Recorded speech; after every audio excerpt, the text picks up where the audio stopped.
มื้อนี้ครูวงพาพี่น้องเฮ็ดนั่นเด้อกันขโมยเด้อพี่น้องเด้อกับนายสร้างใหญ่เพิ่นเนาะตอนนี้เพิ่นกำลังกาเกียมจอดอยู่เนาะขโมยแบบบ้านเดียวเนาะจะเอามาใส่อันนี้เนาะแต่ว่าตัวนี้มันเป็น2บ้านเนาะแต่ว่าเฮ็ดตัวบ้านเดียวก่อนเนาะ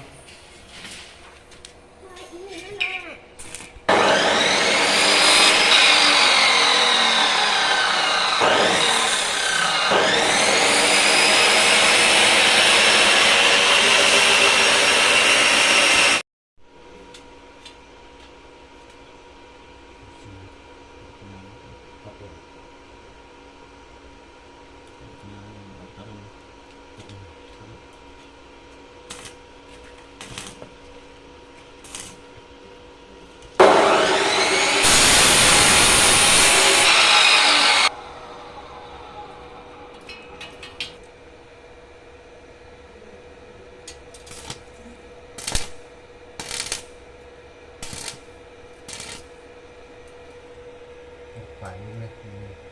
นี่สิดีแล้ว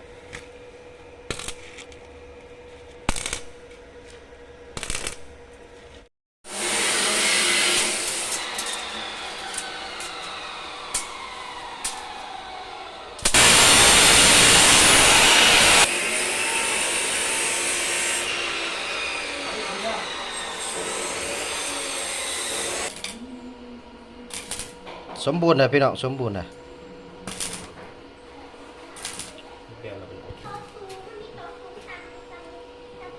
ลองไปแป๊บเบิ่ง